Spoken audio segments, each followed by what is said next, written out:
First, live, local. This is Fox 12 Now.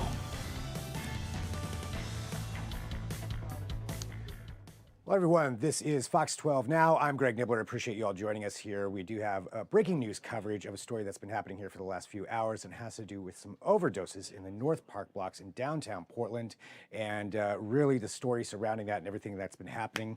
We have Paulina Aguilar is joining us right now. Paulina's been out reporting on this story, this topic, which unfortunately overdoses is all too common, it seems like, in Portland right now, but 8 all in one park. And Paulina, appreciate you being here. I know you're busy covering all of this, but I was hoping you could just kind of bring us up to date on exactly what we know so far as what has happened.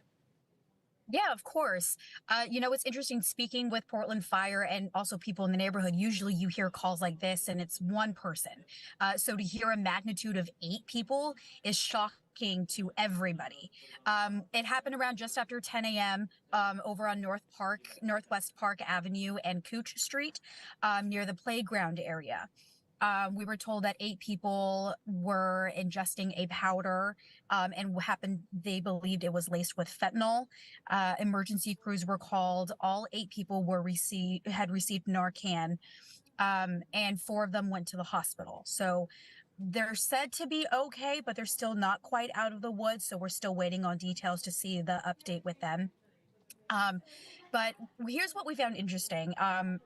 We were told that the first person to receive Narcan in that group of 8 people, it was actually given by a citizen who happened to be at the right place at the right time and happened to have Narcan on them.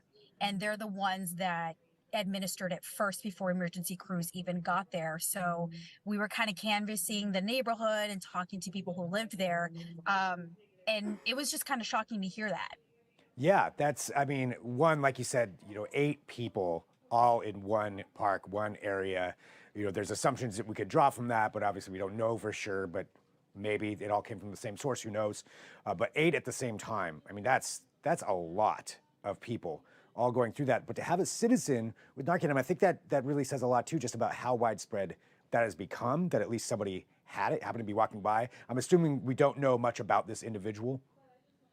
We don't. I'm sure they took off right after it happened, after speaking with police and officials and things like that. But I was speaking to a woman who had lived in the area for 3 years. She mentioned that she was afraid to walk her dog every day in that area because of just what she sees and what she passes by. But she says that it happens so often that she and other neighbors in the area all carry Narcan on them. Wow. I was trying to get a glimpse of it. It was in her other purse than the one that she had on her. But she says that that's become so normal that her and multiple people just carry Narcan on them just because.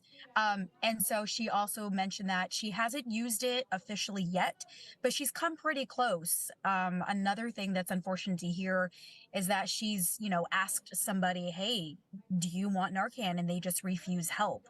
And so she kind of, she cares about the neighborhood she lives in. She cares about the people in the city, but she kind of goes back and forth with, well, I want to help, but sometimes they just don't want it. And so that's kind of where she lies right now. Just the fact that she is carrying it around, that it is that frequent, that she has it on her person just from being right there where she goes on her walks. That's kind of an incredible statement right there. But yeah, people refusing to even take it. There is so much right there that to just kind of analyze and just take home of the fact that that's kind of the state of things of where that's at. So she mentioned, though, that the park blocks are a place where she feels uncomfortable frequently, that north end of the park blocks. Yeah, she says she doesn't walk when it gets dark, and she always changes up her route just in case. So she's always kind of watching her own back, which is unfortunate to hear. You want to live in a city that you don't have to do that. But right. Unfortunately, this is the situation that she is in right now. And so, it's just unfortunate. But we're hoping to hear more details to see how those people are doing. And hopefully we'll get that to you guys right away. Yeah, I'm looking forward to that. Can I ask you one more question too, just for you Sure. personally, because you're out there on the scene for this, and I think sometimes people don't realize you're in the middle of all this. Everybody who's out there reporting, and our videographers or photographers are out there. So for you personally, what was the experience like? Did you feel okay down there filming? No, I didn't. I mean, if I'm being completely honest, Yeah. it was me and our photographer and then another TV crew and then Portland Fire Department, one person. So it was five of us, doing an interview, and there's multiple people surrounding us. And to be transparent, all of our heads were on a swivel. We're watching the back of the fire department. He's watching ours. I'm have someone here on a bike just sitting next to us on our camera. And so we're kind of paying attention to see what they're doing and make sure that everybody's safe. So it was uncomfortable. And the moment our interview was over, we had to leave because it didn't feel safe. And so, obviously this is part of our job. Hmm. But this is also why we have people with us at all times, even if it's a different TV crew and the fire department, we were all kind of watching out for each other. Wow. I mean, that's just, it says so much. Well, I'm really glad that you're okay and that you're safe and you got out of there as soon as you could. But I mean, I think that says as much as everything else too with this story. It's just what you're going through, going out to these different situations, and what you're all experiencing. And thank you for sharing that too. I think that's important stuff for people to understand and know what goes into these reports, what goes into you being out there. Well, Paulina, thank you very much. For joining us here to talk about this. I know, like you said, you're going to be doing some more research. Sure, we'll have more information as the day goes on, as we find out some more about what happened. But thank you so much for taking some time to talk to us. Of course, thanks for having me, Greg. Yep, appreciate it. All right, and that is Paulina right there here on Fox 12 Now. So again, this is part of what we get to do with this show. This is breaking news, talking about the 8 overdoses that happened there in the North Park blocks in downtown Portland. And, we get to have our reporters on here who are out there in the field. These things that you see on the news, these things that you're reading about, these stories, they're there on location. And so I think that's a really valuable information to find out what the situation is like for her and our crew. Glad they're safe, glad the other crews are safe, and the fire department's safe as well. But yeah, this is a breaking story that's been covered here since this morning.